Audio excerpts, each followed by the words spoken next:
Vicky, mother India ಬನ್ನಿ.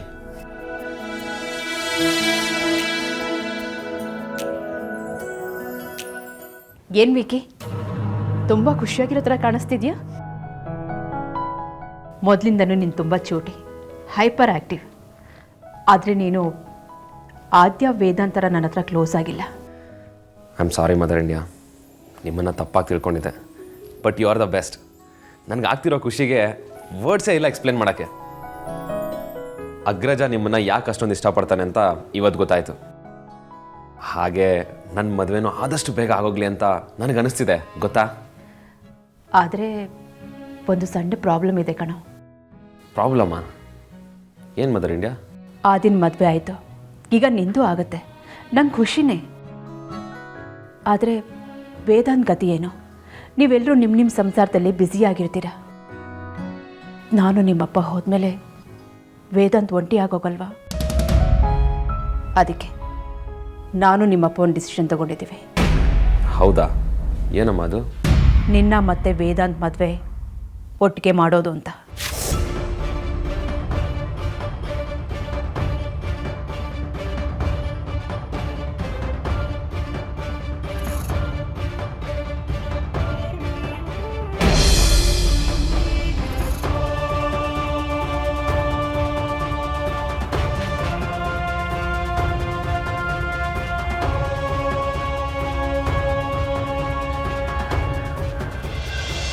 ಯಾಕೆ concentrate ಮಾಡೋದಕ್ಕಾಗ್ತಿಲ್ಲ ಅಲ್ಲ? ಮದುವೆ ಫಿಕ್ಸ್ ಆಯಿತು, ಆದರೂ ರಿಲ್ಯಾಕ್ಸ್ ಫೀಲಿಂಗ್ ಸಿಗ್ತಿಲ್ವಲ್ಲ? ಏನೋ ಇಲ್ಲ, ಇನ್ನೇನೋ ನೋಡಬೇಕು, ಏನೋ ಬೇಕು ಅಂತ ಅನ್ನಿಸ್ತದೆ.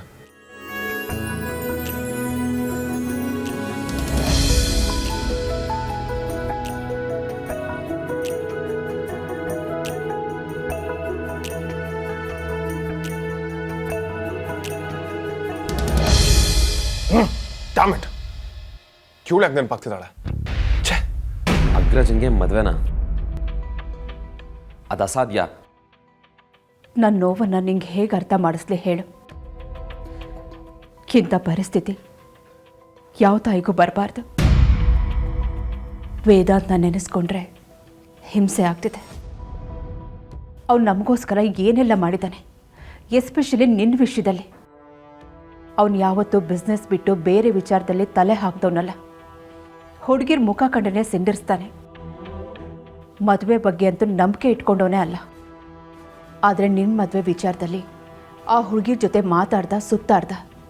ನೀನು ಆಸೆ ಪಟ್ಟಿದ್ದು ಸಿಗಬೇಕು ಅಂತ 4 ಹುಡುಗಿರಿರೋ ಮನೆಯಿಂದ ಹೆಣ್ಣು ತರೋದಕ್ಕೂ ತಯಾರಾಗಿದ್ದಾನೆ. ಒಬ್ಬ ವ್ಯಕ್ತಿಯಿಂದ ಇನ್ನೇನು ಎಕ್ಸ್ಪೆಕ್ಟ್ ಮಾಡೋಕ್ಕಾಗತ್ತೆ ಹೇಳ? ನಾವು ಅವನಿಗೆ ಏನು ಕೊಟ್ಟಿದ್ದೀವಿ? ಅವನ ಬಗ್ಗೆನೂ ಯೋಚನೆ ಮಾಡಬೇಕಲ್ವಾ? ಅದೆಲ್ಲನೂ ಜಿನ್ Mother India. I agree, Agraja is the best. ಅವನ ಥರ ಯಾರು ಇರೋದು ಸಾಧ್ಯ ಇಲ್ಲ. ಬಟ್ ಈ ವಿಚಾರದಲ್ಲಿ ಫೋರ್ಸ್ ಮಾಡೋದಕ್ಕೆ ಅವನೇನು ಚಿಕ್ಕ ಮಗುನ? ಅಷ್ಟಕ್ಕೂ ಅವನು ಇದಕ್ಕೆ ಒಪ್ಕೊಳ್ತಾನ? ಖಂಡಿತ ನಮ್ಮ ಮಾತು ಕೇಳಲ್ಲ. ನೀನು ಹೇಳಿದ್ರೆ ಕೇಳ್ತಾನೆ ವಿಕ್ಕಿ, ಆದರೆ ನೀನು ಹೇಳೋ ಥರ ಹೇಳಬೇಕಷ್ಟೆ. ನಾನು 1000 ಸಲ ಹೇಳೋಕ್ಕೂ ರೆಡಿ ಮದರ್ ಇಂಡಿಯಾ, ಆದರೆ ಅವನು ಪಕ್ಕ ಒಪ್ಕೊಳ್ಳಲ್ಲ. ಅವನು ಒಪ್ಪಲ್ಲ ಅನ್ನೋದನ್ನೇ ಮನಸ್ಸಲ್ಲಿ ಗಟ್ಟಿ ಮಾಡ್ಕೋಬೇಡ. ಅವನು ಒಪ್ಪಿಸ್ತೀನಿ ಅನ್ನೋದನ್ನು ಮನಸ್ಸಲ್ಲಿ ಗಟ್ಟಿ ಮಾಡ್ಕೊ. ನೀನು ಮದುವೆಗೆ ಒಪ್ಪಲಿಲ್ಲ ಅಂದರೆ ಅಮ್ಮ ನನ್ನ ಮದುವೆ ಮಾಡೋಕ್ಕೆ ಒಪ್ಪಲ್ಲ ಅಂತ ಹೇಳಿ ನೋಡು.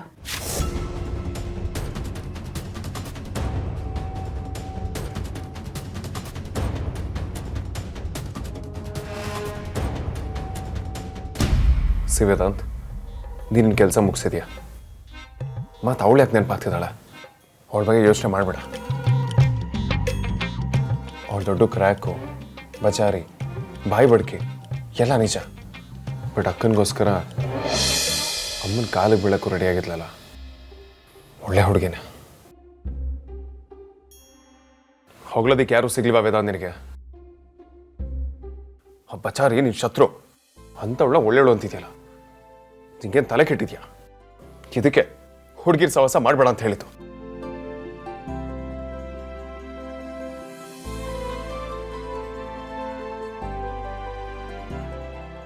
ಅದಕ್ಕೆಲ್ಲ ಒಂದು ಜಗ್ತಾನ ಮದರ್ ಇಂಡಿಯಾ? ಗೊತ್ತಿಲ್ಲ, ಬಟ್ ನೀನೇ ಅವನನ್ನು ಕನ್ವಿನ್ಸ್ ಮಾಡಬೇಕು.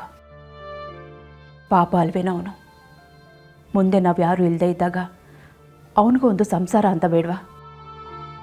ಕೋಟಿ ಕೋಟಿ ಆಸ್ತಿ ಇದ್ದರೂ ತನ್ನೋರು ಯಾರೂ ಇಲ್ಲ ಅಂತ ಜನ ಆಡ್ಕೊಳ್ಳಲ್ವಾ? ಈಗೇನೋ ಹುಡುಗಾಟಿಗೆ ಮದುವೆ ಬೇಡ ಅಂತಾನೆ. ಮುಂದೆ ಅವನಿಗೂ ಸಂಗಾತಿ ಬೇಕು ಅನ್ನಿಸ್ದಾಗ ಕಾಲ ಮಿಂಚಿ ಹೋಗಿರುತ್ತೆ.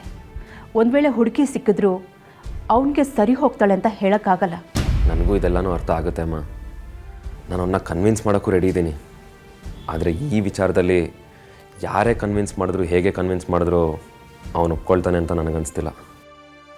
ಅವನನ್ನು ಒಪ್ಸೋದಕ್ಕೆ ಇದಕ್ಕಿಂತ ಒಳ್ಳೆ ಚಾನ್ಸ್ ಸಿಗಲ್ಲ ವಿಕ್ಕಿ. ಅದನ್ನು ಯೂಸ್ ಮಾಡ್ಕೊ.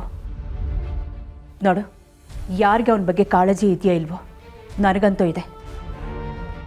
ಅದಕ್ಕೆ ಅವನ ಮದುವೆ ಫಿಕ್ಸ್ ಆಗದೆ ನಿನ್ನ ಮದುವೆ ಮಾಡಲ್ಲ ಅಂತ ನಾನು ಡಿಸೈಡ್ ಮಾಡಿದ್ದೀನಿ. ಅವನು ನಿನಗೋಸ್ಕರ ಎಷ್ಟೆಲ್ಲ ಮಾಡಿದ್ದಾನೆ. ಋಣ ತೀರ್ಸೋದಕ್ಕೆ ಇದೊಂದು ಒಳ್ಳೆಯ ಅವಕಾಶ. ಆ ಋಣ ತೀರ್ಸೋ ಅವಕಾಶ ನಿನ್ನ ಮುಂದಿದೆ. ಏನು ಮಾಡ್ತೀಯೋ ನಿನಗೆ ಬಿಟ್ಟಿದ್ದು. ಇದಕ್ಕಿಂತ ನಾನು ಜಾಸ್ತಿ ಏನೂ ಹೇಳಲ್ಲ.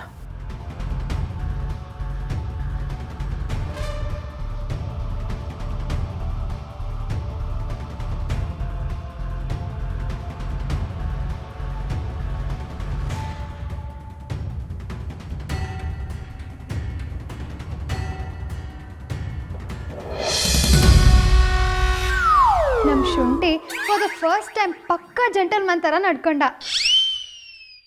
ನಮ್ಮ ಶುಂಠಿನ ಚಿಚಿ ಥೂ ಕಾಲ್ ಮಾಡಿ ಒಂದು ಥ್ಯಾಂಕ್ಸ್ ಹೇಳ್ಬಿಡ್ಲಾ?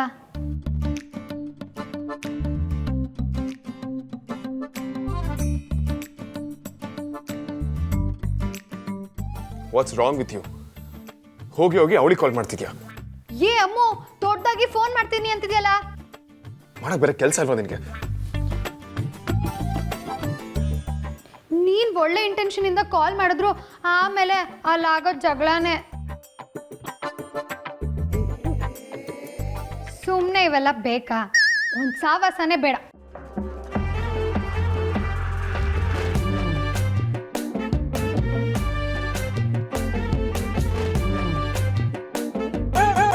ಏ ಲೂಸು, ನಿಂಗಿದೆಲ್ಲ ಬೇಕಾ?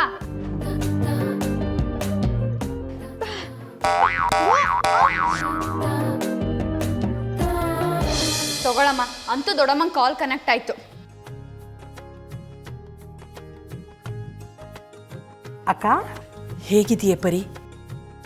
ನಾನು ಬರೋಣ ಅಂತಾನೆ ಇದ್ದೆ ಕಣೆ. ಆದರೆ ನಿಮ್ಮ ಭಾವನ ಬಗ್ಗೆ ಗೊತ್ತಲ್ವಾ ನಿನಗೆ?